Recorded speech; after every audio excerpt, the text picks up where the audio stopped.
இப்பொழுதும் வாரத்தின் முதலாம் நாளாகிய அதிகாலை வேளையிலே அதிக இருட்டோடு இந்த மகதலேனா மரியாள் எழுந்திருந்து இயேசுவின் கல்லறையின் இடத்திற்கே போனால் கல்லறையில் உள்ளே போய் பார்க்கும் பொழுது அந்த கல்லறையிலே பெரிய கல் வைக்கப்பட்டிருப்பார்கள். ஆனால் அந்த பெரிய கல் புரட்டப்பட்டு இருப்பதை மகதலேனா மரியாள் பார்த்து இயேசுவை இந்த இடத்துல வைத்தார்கள், எங்கே இயேசுவை காணவில்லை என்று சொல்லி, இயேசுவை யாரோ எடுத்துக்கொண்டு போய்விட்டார்களே என்று சொல்லி மிகவும்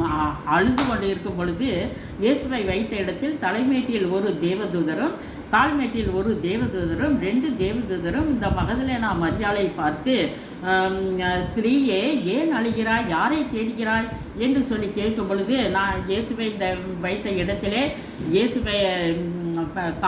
காணவில்லை என்று சொல்லி கேட்கும் பொழுது, அவர் இங்கே இல்லை, அவர் உயிர் தெழுந்தார் என்று சொல்லி இந்த 2 தேவதூதர்களும் சொல்லும்போது கூட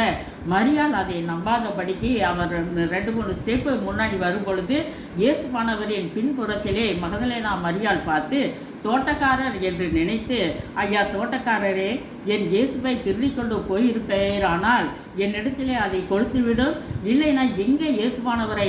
வைத்திருந்தார்களோ அந்த இடத்திலே எங்கு நீ சொல்வீர்களானால் நான் போய் என் இயேசுவை நான் எடுத்துக்கொள்வேனே என்று சொல்லி மகதலேனா மரியாள் தோட்டக்காரர் இயேசு என்று நினைத்து இயேசுவிடத்திலே கேட்கும் பொழுது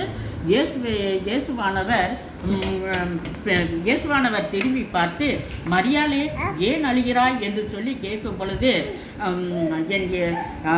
என்று சொல்லி கேட்கும் பொழுது மரியாள் இயேசுவானவரை பார்த்து ரபுனி என்று சொல்லி இயேசுவானவரை கிட்ட போகும் பொழுது, மரியாளே என்னை தொடாதே, நான் இன்னும் பிதாவின் இடத்தில் போகவில்லை என்று மரியாள் இடத்திலே இயேசுவானவர் சொன்னார். ரபுனி என்றால் போதகரே என்று சொல்லி அர்த்தமாம். இயேசுவானவர் சொன்னார், நான் இன்னும் பிதாவினிடத்தில் நான் போகவில்லை, இதை குறித்து நீ பேதுருவினிடத்திலும் என்னுடைய சகோதரர் எல்லாரிடத்திலும் நீ போய் இந்த நற்செய்தியை நீ சொல்வாயாக என்று சொல்லி மகதலேனா மரியாளை குறித்து சொன்னார். இந்த மகதலேனா மரியாளுக்கு 7 பிசாசுகள் இருந்திருந்தது. அந்த 7 பிசாசுகளும் இயேசு உயிரோடு இருக்கும்போது அதை